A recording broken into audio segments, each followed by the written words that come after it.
to our chairperson, Commissar Unati. Greetings to all the commissars and fighters and all ground forces in Lapa. I'm gonna take this opportunity manje ngibize SG Secretary General Marshall Dlamini.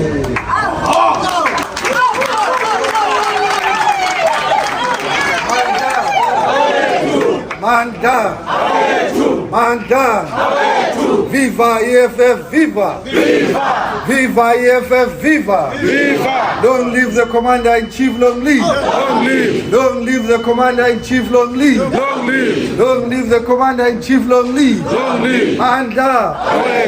No, thank you very much, DSG to the chair of the province and the leadership of the province. To all the CCT members and the leadership that comes from all the provinces now in South Africa of the EFF. To you fighters, it's been a long journey. For 5 years we've been on this court with these fighters, commissars. That's why it's important that everything today we are here as commissars. These fighters, they've been here for the last 5 years together with me in this court. But they thought we were going to surrender. They thought we were going to retreat.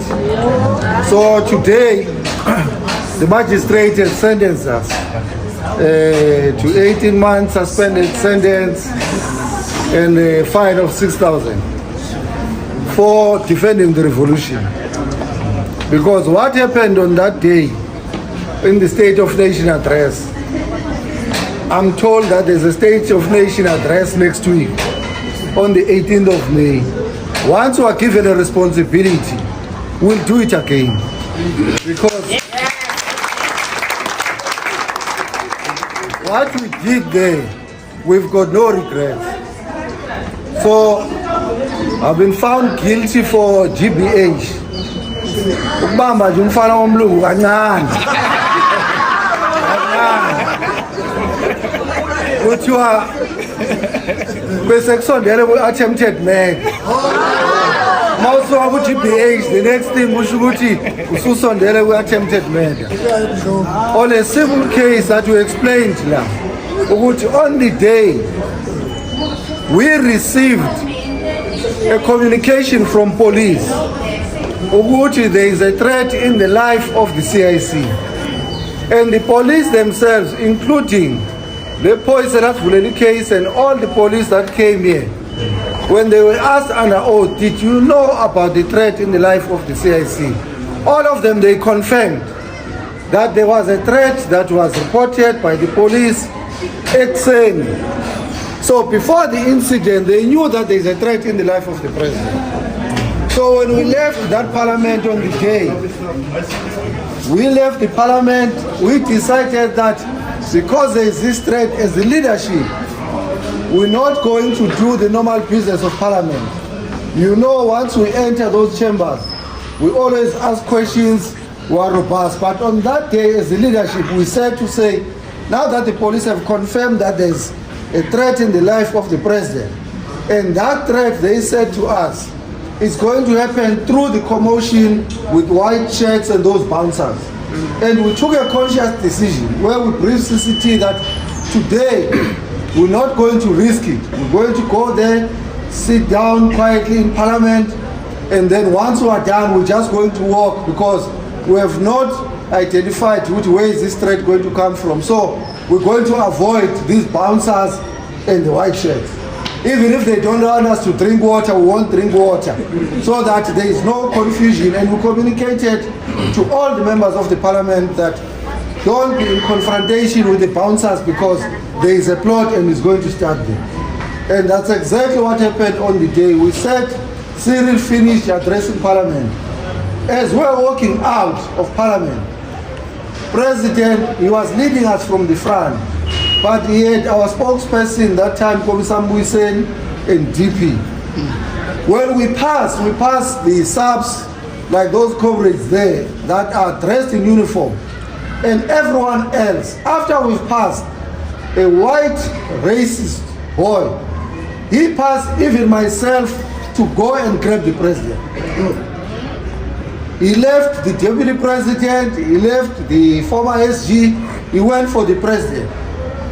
And then that's when we knew that what we were told during the morning, it's happening now. Because there was no reason. If there was an issue, and Umthetho was a parliament is very clear, you can't block members of parliament because that parliament belongs to them. And we're going home. He was not in front. He allowed us to pass, so we did not push any line or anyone. And in between us, there were members of DA, members of IFP, and everyone else because the parliament had agenda. But when that tall man, not in police uniform, in civilian clothes, went for the president, we knew that what was said in the morning as a threat is starting. Because even when he approached him, he was not speaking, he was charging towards the president. And we tried to address him. And he was still charging forward and not speaking to any other member, because if we're doing something wrong, Kommissar Hussein was even in front of the president, because as a spokesperson he was going outside to prepare for the media, that the president must address the media. They allowed him to go, but they went for the president. And then that's when we knew that it means this threat has arrived. But because we've been given a responsibility at the time, that's why I'm saying, once we're given that responsibility, we'll execute it again. The responsibility that we had is to protect the revolution and its leaders. And I knew that once the life of the president is a threat, it's the life of the organization, we have to respond. And we're not going to respond with flowers. And I had no time of asking questions when the president's life is under threat. I had to attend to that, and we attended to it without any hesitation, with no regrets. So even here in court, the magistrate said, I came here, I showed no remorse. I showed no regret. I was not going to show any remorse or regret or make any apology. Yes. What I did that day, I can do it again. Yes. So they wanted me to come here and apologize when I was executing my duties. And then I said to the magistrate, I'm not going to do that. Take the decision that you're going to take, but the one of saying I can sell out my own organization because I'm scared of prison, that you're not going to get. And that's what offended her the most, that she can see that there is no case here.